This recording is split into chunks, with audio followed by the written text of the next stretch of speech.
ప్రేక్షకులందరికీ నమస్సుమాంజలి. మనం ఇప్పుడు ఫిబ్రవరి నెల మాస ఫలితాలు చెప్పుకుంటున్నాము. ఫిబ్రవరి నెలలో గ్రహాలు ఒకటో 1-2-2026 నాటికి గ్రహాలు స్థితి ఏంటో చెప్పుకుందాము. ధనుసు రాశి అధిపతి గురువు. ధనుసు రాశిలో ఏముంటాయంటే మూల 4 పాదాలు, పూర్వాషాఢ 4 పాదాలు, ఉత్తరాషాఢ 1 పాదం ఉంటాయన్నమాట. ధనుసు రాశి అధిపతి గురువు సప్తమానికి ధనుసు సప్తమం మిథునంలో వక్రించి గురువు ఉన్నారు. గురువు సప్తమ దృష్టి ధనుసు రాశి మీద పడుతుంది. ఇక ఈ ధనుసు రాశి లగ్నంగా చేసుకుంటే ద్వితీయంలో 3 పాపగ్రహాలు ఉన్నాయి. అంటే కుజుడు, రవి, బుధుడు, శుక్రుడు, 4 గ్రహాలు మకర రాశిలోనే ఉన్నాయి. ద్వితీయంలో ఇన్ని గ్రహాలు ఉన్నాయి అంటే ఈ 3 పాపగ్రహాలు ఉండడం వల్ల శుక్రుడు చేసే మేలు ఏమీ కనిపించదు. అందువల్ల ధనుసు రాశి వాళ్ళు ద్వితీయం అంటే మాట, చదువు, ధనము, ఆహారము, ఇవన్నీ చూపిస్తుంది ద్వితీయం. అందువల్ల మీరు మాట్లాడే మాట జాగ్రత్తగా ఉంటే మీకు మిత్రులు ఎక్కువ పెరుగుతారు. అదే మాట కనుక పౌరుషంగా ఉన్నట్లయితే కనుక మీకు శత్రువులు పెరుగుతారు. అందువల్ల అదే విధంగా ఆహారం కూడా ద్వితీయంలో కనిపిస్తుంది. ద్వితీయంలో ఇన్ని పాపగ్రహాలు ఉన్నప్పుడు అవి మీకు ప్రభావం చూపిస్తాయి. అందువల్ల అనవసరమైన అతి నిద్ర, అతి భోజనము, లేదా ఆరోగ్యానికి పనికిరానటువంటి భోజనాలు చేయడము, అట్లాంటివి చేయడం వల్ల మీకు అనారోగ్యం పాలయ్యే అవకాశం ఉంటుంది. కనుక అదొకటి తగ్గించుకోండి. ధనం కూడా మీకు ఈ మాసంలో వచ్చేటటువంటి అవకాశాలు తక్కువగా ఉన్నాయి. ఎందుకంటే ద్వితీయంలో అన్ని పాపగ్రహాలు ఉన్నాయి కనుక ధనంకి సంబంధించినటువంటి ఇబ్బందులు ఏర్పడే అవకాశం ఉంది. అందువల్ల మీరు వృత్తి వ్యాపారాల్లో ఉన్నవాళ్ళు ధనాన్ని చూసి ఖర్చు పెట్టుకోండి. అనవసరం వ్యయాలు చేయొద్దు. చేస్తే మీకు ధనం చేతికి అందే అవకాశం తక్కువగా ఉంది. మీరు ఏ పని మొదలు పెట్టినా కూడా దాంట్లో ఆటంకాలు వచ్చే అవకాశం చాలా కనపడుతోంది. అందువల్ల కొత్తగా పనులేం మొదలు పెట్టద్దు. ఒకవేళ తప్పని పరిస్థితుల్లో మొదలు పెట్టాలంటే మహాగణపతిని పూజించండి. ఆ తర్వాతే మీరు ఏ పనైనా ప్రారంభించండి. ఇంకా మీరు ఎవరినైతే నమ్ముతున్నారో వాళ్ళే మీకు మోసం చేసే అవకాశం ఉంది. అందువల్ల మీరు ఈ మాసం అంతా కూడా జాగ్రత్తగా ఉండండి. వ్యక్తులతోటి తొందరగా వాళ్ళని నమ్మి మీరు మోసపోవద్దు. ఇంకా వ్యాపారంలో అభివృద్ధి ఉంటుంది. వ్యాపారస్తులకి బాగానే ఉంది, కొంచెం పర్వాలేదు. అట్లాగే మీరు చేసే కృషి వల్ల మీకు అభివృద్ధి అనేటటువంటిది ఉంది. మీరు ఎంత కష్టపడితే అంత ఫలితం మీకు దక్కుతుంది. అందువల్ల కష్టే ఫలి అనే సూత్రాన్ని నమ్మి మీరు కష్టపడి చేయండి. ఇక కొత్త పరిచయాలు మీకు జరిగే అవకాశం చాలా ఉంది. ఆ పరిచయాలను మీరు మంచిగా వాడుకోండి. ఆ పరిచయాల వల్ల మీకు మంచి జరగాలి, కానీ చెడు జరగకుండా చూసుకోండి. పూర్తిగా నమ్మేయొద్దు ఎవరిని కూడాను. ఇంకా కొత్త వ్యక్తులతో స్నేహాలు ఉంటాయి. స్నేహం అన్నటువంటిది ఎప్పుడు మంచిదే. ఆ స్నేహాన్ని మీరు అభివృద్ధి చేసుకుని వాళ్ళకి మీరు ఉపయోగపడేలాగా, మీకు వాళ్ళు ఉపయోగపడేలాగా చూసుకోండి. విద్యార్థులకి సమంగా ఉంది కాలం. అందువల్ల మీరు కష్టపడి చదివి పరీక్షలు పాస్ అవ్వాలి. ఇంకా ఉద్యోగస్తులకి ఈ మాసం బాగానే ఉంది. ఇక ఈ మాసంలో గ్రహాలు సంచారం ఎలా ఉంది అంటే, ఏ గ్రహాలు ఎక్కడికి మారుతున్నాయి అని అంటే, ద్వితీయంలో ఉన్నటువంటి శుక్రుడు, రవి, బుధుడు తృతీయంలోకి మారుతున్నారు. అంటే ద్వితీయంలో రవి 13వ తారీఖున మకరం నుంచి కుంభానికి మారుతారు. అట్లాగే బుధుడు కూడా 3వ తారీఖున మకరం నుంచి కుంభానికి మారుతారు. శుక్రుడు కూడా మకరం నుంచి కుంభానికి మారుతారు. ఇకప్పుడు మీకు ద్వితీయంలో కుజుడు ఉంటాడు. అందువల్ల కొంచెం జాగ్రత్తగా ఉండండి.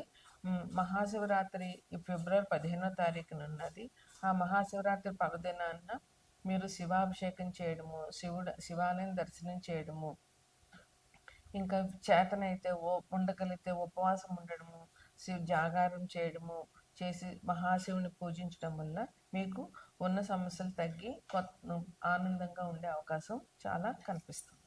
మేషరాశి వారికి 12వ ఇంట్లో శని ఉండడం వల్ల ఇబ్బందులు అనేటటువంటివి జరిగే అవకాశం ఉంటుంది. ఎందుకంటే శని మేషరాశి వారికి ఇది కూడా జరుగుతుంది. ఏలినాటి శని కూడా జరుగుతుంది కనుక. అలాగే కుజుడు, మేషరాశికి అధిపతి కుజుడే అయినా కుజుడు 4వ దృష్టి కూడా మేషరాశి మీద ఉంది.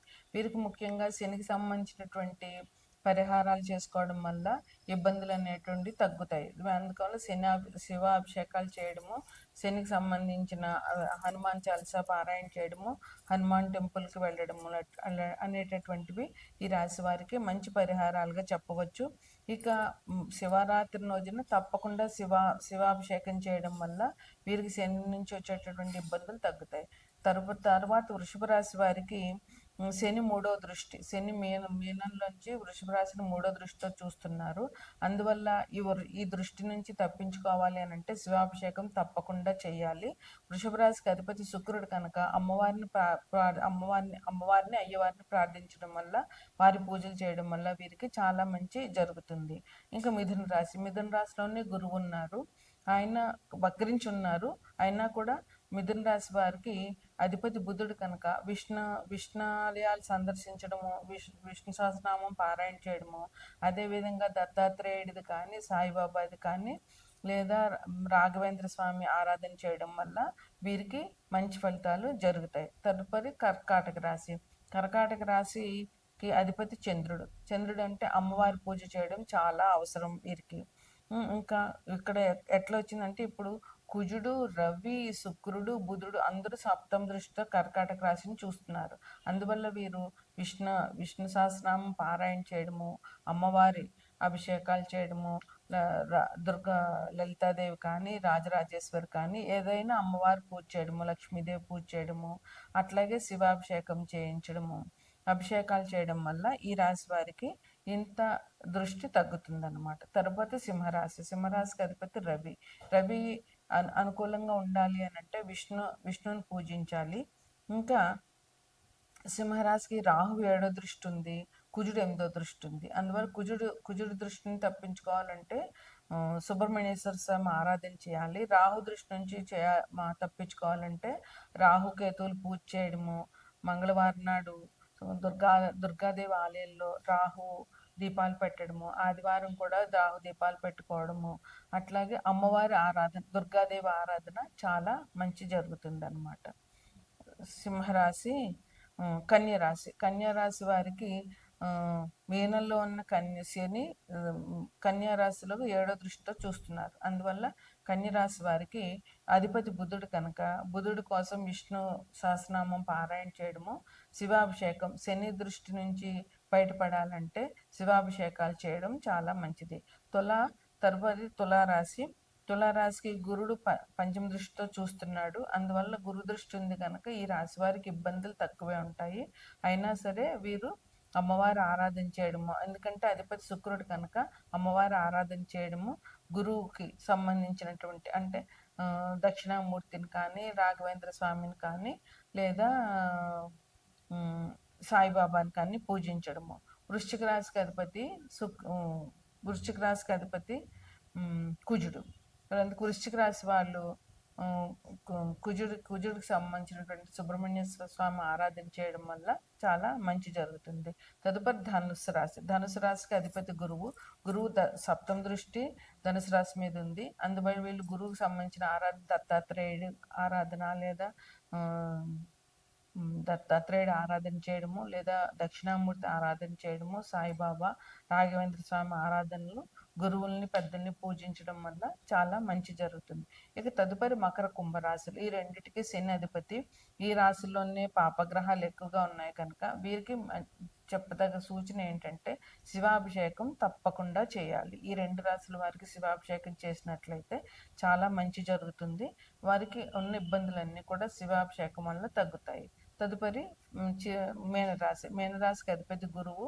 మీనరాశిలోనే శని భగవానుడు ఉన్నాడు. అందువల్ల వీళ్ళు శివాభిషేకం చేయడము, శని భగవాన్ నుంచి, ఏలినాటి శని నుంచి తప్పించుకోవాలంటే శివాభిషేకం చేయడము, గురువు యొక్క ఆరాధన చేయడము ఈ రాశి వారికి చెప్పదగినటువంటి పరిహారాలు. వెళ్ళిపోతే